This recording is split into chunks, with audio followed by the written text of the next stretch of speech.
Hey, welcome to The Herd Mentality. I'm one of your hosts, Adam. I'm the other host, Corey. Rift Valley Academy is a Christian boarding school, nestled, as my co-host likes to say, in the mountains of Kijabe, Kenya. We're here to support the students of missionary families. That's the herd mentality. So why is it called herd mentality? I'm glad you asked. I just found out the reason why it's a mascot. Okay, tell us. So the mascot here at RVA is called the buffalo, right? No. It's a buffalo. It's called the Caped Buffalo. It's the Cape Buffalo. Cape Buffalo, yeah. So tell me the difference between a buffalo and a lot of people, when they think buffalo, they're actually thinking of an American bison, and that is not our mascot. Our mascot is the Caped Buffalo. Think of the buffalo that has the big horns that kind of curl around like that. They're extremely dangerous. If you've ever seen Crocodile Dundee, remember? That's the Cape Buffalo.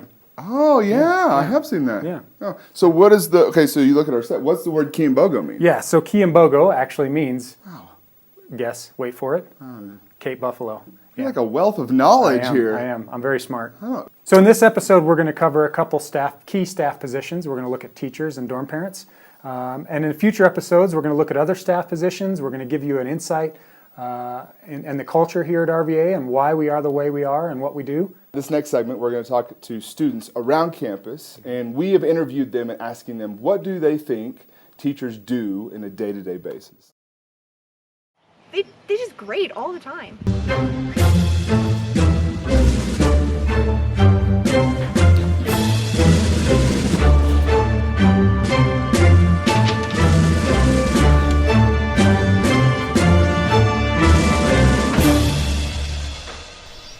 They just love to hear the sound of their own voice. They go on and on and on. Ugh, they don't shut up. The class feels millions of years long. Or tentatively assumed or hypothetical states of affairs, rather than things that the speaker intends to represent as true. These include statements that express opinion, belief, purpose, intention, or desire.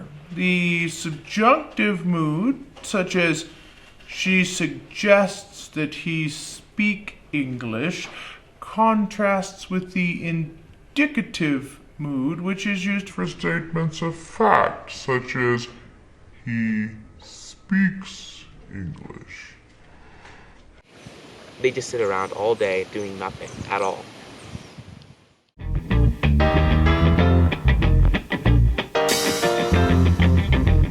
It's your thing. Do what you wanna do. I can't tell you who to sock it to. It's your thing. Do what you wanna do.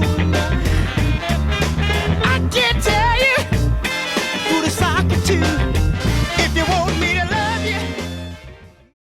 Hi, welcome to the studio, and I want to welcome Christy. So Christy, tell us a little bit about who you are and kind of how you got here. All right, my name is Christy Faber, and my husband and I have been teaching here at RVA for 17 years. We came in the fall of 2003. We both had been teachers before that in Washington State. Okay, all right, well welcome. We're glad that you're here, and we wanted to ask you some questions kind of about your experience teaching. And so tell us, when you came out, what were some of the things that you felt that you needed qualification-wise, or kind of even when you got here, looking back, what are some things that you wish you would have had? Okay. Well, both my husband and I had received our teaching certification there in Washington State, and so we came well prepared to be teachers. We had both taught for several years in the States before coming. Okay. And I really feel like that was very beneficial. Coming to RVA, there was a lot of new things to figure out, and how do I do this here, and how do I live life overseas things. And it was very nice that I didn't have to figure out how to be a teacher on top of that. Yeah. My first year of teaching, as most teachers' first years of teachings, was pretty tough figuring out exactly who I am as a teacher. And so being able to come and at least have that, knowing who I was in that way, meant that when everything else was a bit strange, I could still keep functioning, at least in my classroom. So speaking of that, you mentioned there were some challenges. What were some of the challenges when you got here and you got into your rhythms? What were some of the challenges you faced? Well, I think some of the challenges here are, it's simultaneously a challenge and a blessing, I guess, is that the students never go away during the term time. And so having the students on campus all the time means that you get calls every evening with homework questions, which never happened in the United States. I never once got an evening call from a parent or a child to say, hey, how do you do this homework problem? Right.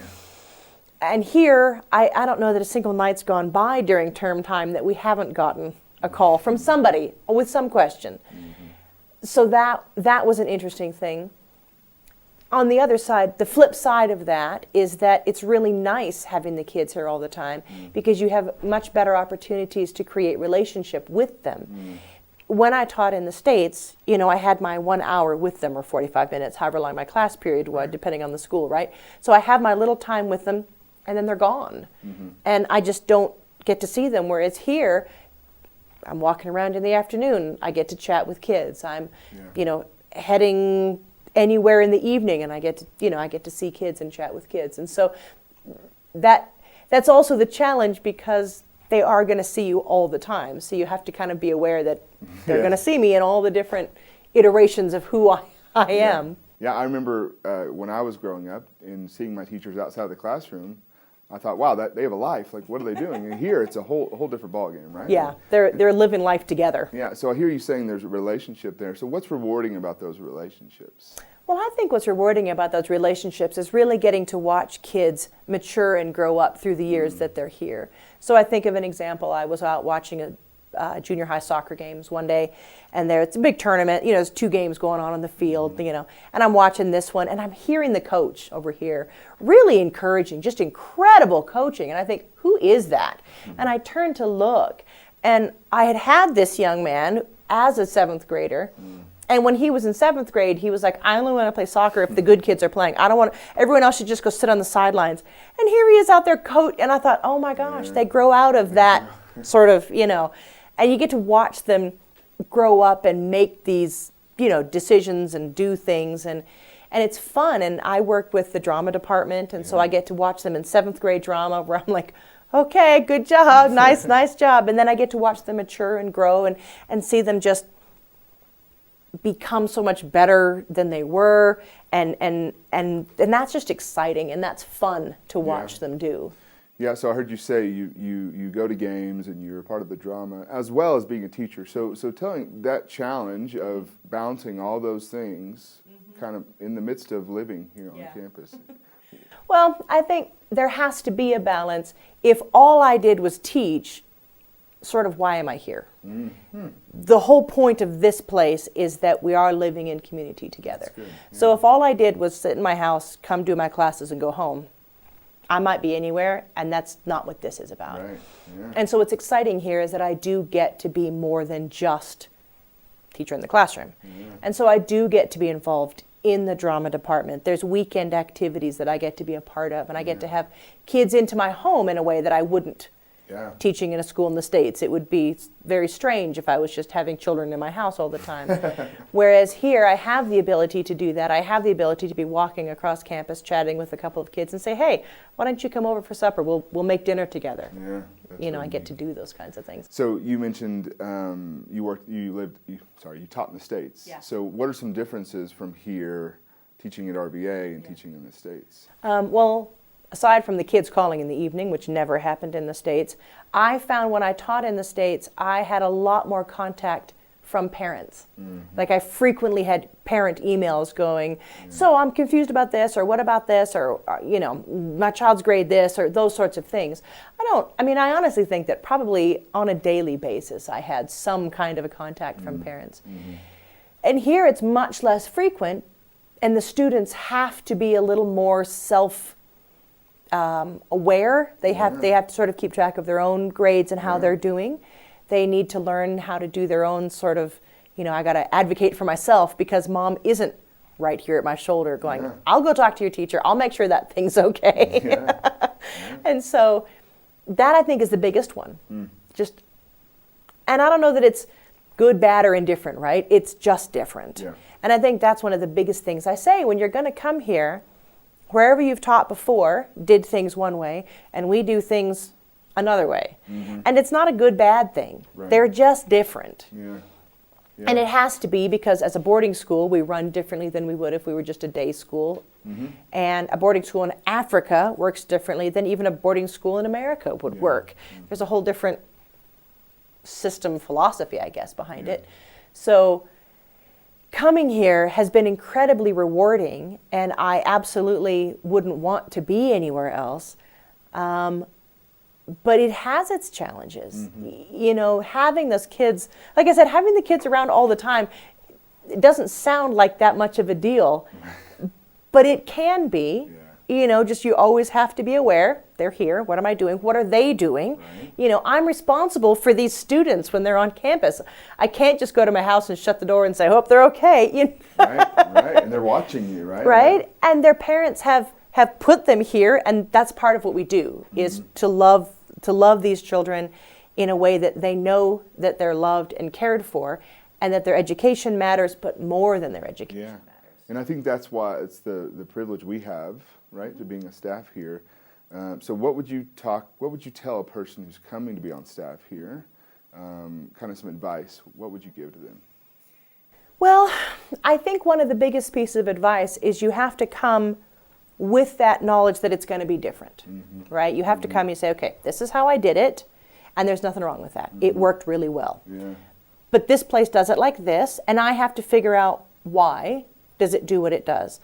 It's actually very helpful having new staff who ask, why do you do the thing you do?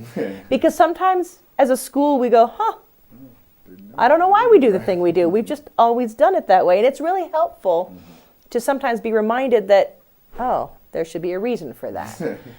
And I think most of us in our first year here spend most of that year going, at my last school we, whatever. Because you're trying to make the connection. You're trying to figure out, okay, that's how I did it, and this is how you're doing it, so how do those two things go together? The other thing I have to say is that if you come here, you have to get involved outside of whatever the main role you came for. So if you're coming as a teacher, you have to be ready to be involved in other ways. Just being a teacher, like I said, why would I bother? I could do that anywhere. So if I'm going to be here, I want to make sure that I'm finding ways to connect with students outside of that. And RVA gives lots of opportunities for that. So for me, it's the drama department is my bigger area outside of my classroom. Those are kind of my two areas that I'm at.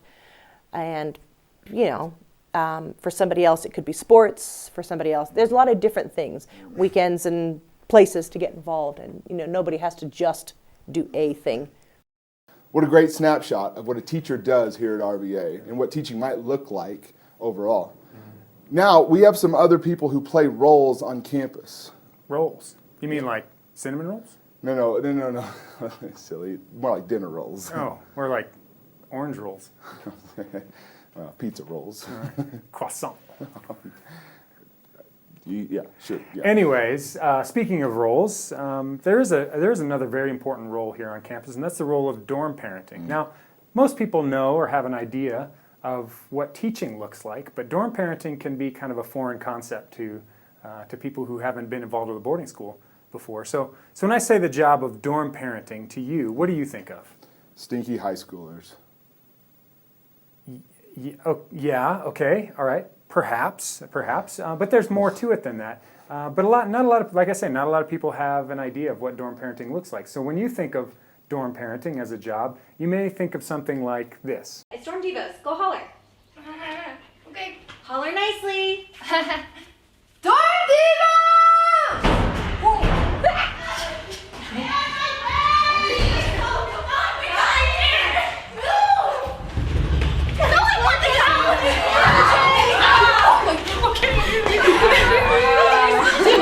Back massage? Yeah, so tense. You know, I have 4 hours of calc homework left. 4 hours. I really hope this goes short. Okay, girls, I know there's a lot of fear tonight about a long Devo. There's a lot of homework yet to be done. I'm just going to dispel the fears. It's only going to take about 2.5 hours. It's totally fine. We can just do it, spend some time together, and enjoy. In the beginning, God created the heavens and the earth. Let's go over to the Philistines' outpost on the other side, but he did not tell his father. I long for the months that have gone by, for the days when God watched over me. Go and show yourself to the priest and offer a sacrifice that Moses commanded for your cleansing. But when you are tempted, each of the 4 living creatures had 6 wings and covered with eyes all around. Is there gonna be gone in 5 seconds? Did I do sweet this last week? Is it supposed to be savory this week? Is anybody gluten-free? Is anyone dairy-free? Dorm tree! Oh,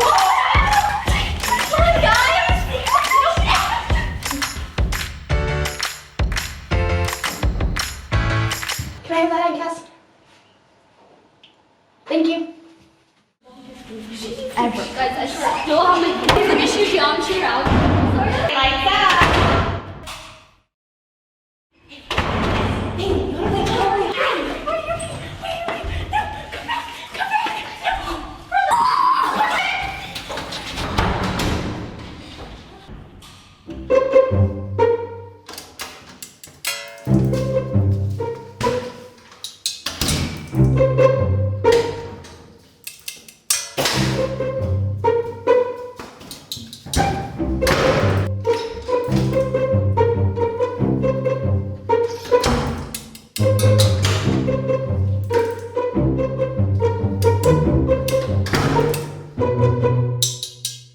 All right, I want to welcome Cassandra Lewentella to the studio.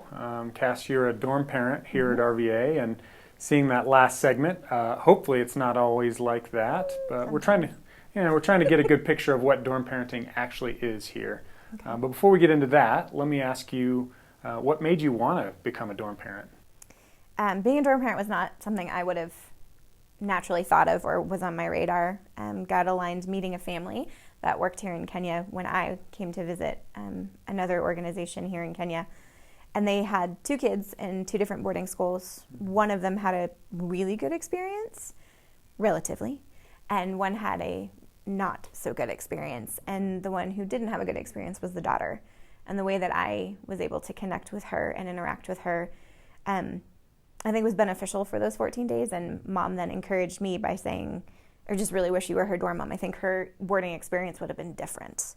And so I was very naive. I didn't know what a boarding school was, and so just looked into it. And actually, before we went to the airport, I was able to visit RVA, which was where one of the kids went, and see it. And then that just kind of planted the seed of saying, well, if that's what I'm hearing from a parent, and I've done youth ministries, maybe there's something to this. So a mom's encouragement who had kids in boarding school, her encouragement to you was kind of the spark that kind of put that in your mind. Yeah. Okay.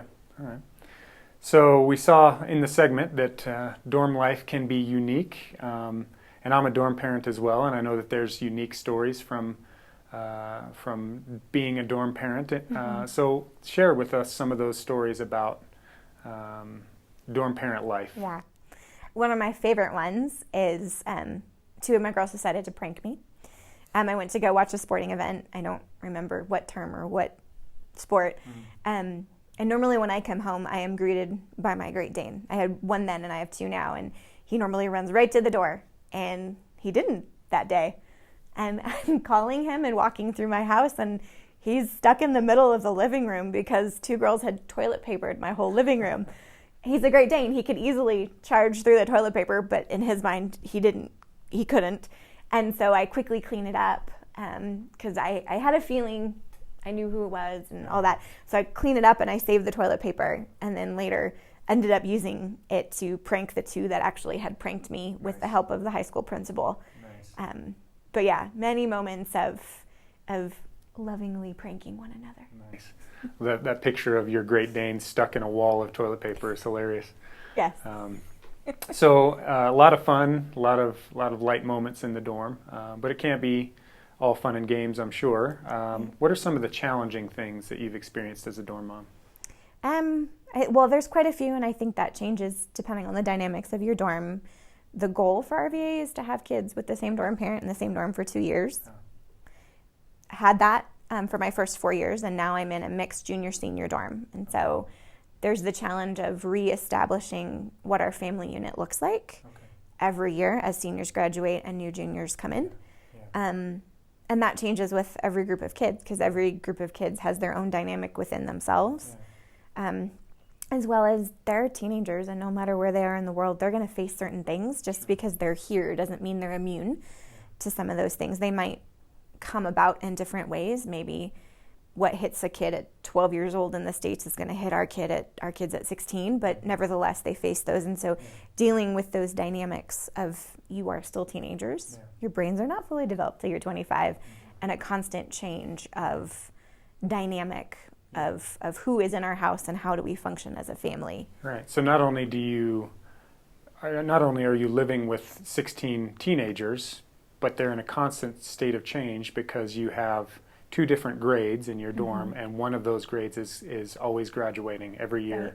They're leaving. So your family dynamic changes every year. That would be very challenging.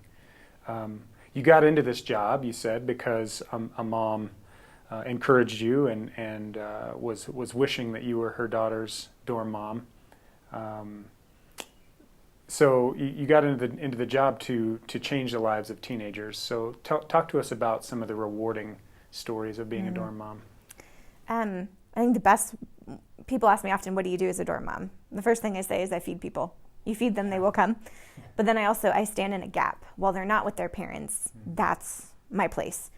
But through working with different youth ministries, since I was out of high school myself, I really bought into the motto of Young Life of earn the right to be heard in a child's life. And so one of the most rewarding things is having a kid start that deeper conversation, because you've earned the right to be heard in their life. Maybe the beginning of the term or school year, they've kind of kept you at arm's length, or what I call a vending machine relationship. They've come only when they needed something, like a pair of scissors for a project. But when that cue of, hey, can we talk, or can I make a cup of tea? When that happens, that's a very different, the tone of the conversation is going to be different. And it's really rewarding to know that I'm that person you're trusting in that moment. Yeah. So those are the rewarding moments when you have those deeper conversations with students. But it takes time, is what I hear you saying. So in that regard, somebody who's thinking about coming out and joining this crazy life at RVA as a dorm parent, what advice would you give them? There's a lot you're not going to know, and you have to be okay with that. You're not going to be everybody's favorite, and you have to be okay with that. And you're standing in a gap. And so there are requirements of dorm parents put on by the school, which are absolutely reasonable. But then you're going to have to bend and flex, just as your kids and their dynamics change in the dorm, whether it's a mixed grade dorm or graduation in a new group of kids. It doesn't matter. That's going to change. And so you have to know how to do that well, and also be willing to say, yeah, that was a total flop. Let's try that again. So be okay with what you don't know, because it's a lot, as well as you really need to know yourself. I'm an extrovert by nature. The longer I've been at RVA, which is a lovely place, but I am now surrounded by people a lot, I have started to adopt introverted tendencies. And so know yourself, know what you need. For example, my night off in the dorm, I have my dorm cover sit in the lounge, so I can sit in my house alone and not hear my name. Like, that's actually what I know that I need. But you just need to be able to say, I know myself well enough that either I'm tired or I need a break or I need to go on a walk, whatever, but just be very self-aware. Thanks for spending a little time with us. Don't forget, if you have any questions that you want us to address in future episodes, you can put them down in the comments section. What other things could they put there? Yeah, you could comment on our good looks or our hair or lack thereof, or maybe you could put a fun recipe. Maybe you could put like nursery rhymes or maybe like a puzzle in there. I don't know how. Wait, hold on. I'm going to stop you right there. You can't put a puzzle in the comments section. You obviously don't know how YouTube works. No, not at all. Look for future episodes of Herd Mentality. Thanks for spending time with us.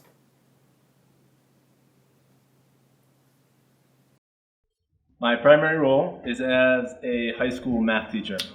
What I love about RVA is the interaction I get to have with the students, getting to know them on a deeper level than just math relation and content. It's great to the diversity of students that we have in our student body here at RVA, coming from all over the world, and certainly living in all different places in Africa. That's my favorite part. My primary role is I still have a kid that's not in school yet, so my primary role is being a mom to him. But what I love about being at RVA is getting to interact with students one-on-one in small group settings like Sunday school classes. And I also love having students over to my house for dinner and just to hang out. I teach 7th and 8th grade English, and my favorite thing about being at RVA is the relationships with students inside and outside the classroom, and the community that we build as staff on campus.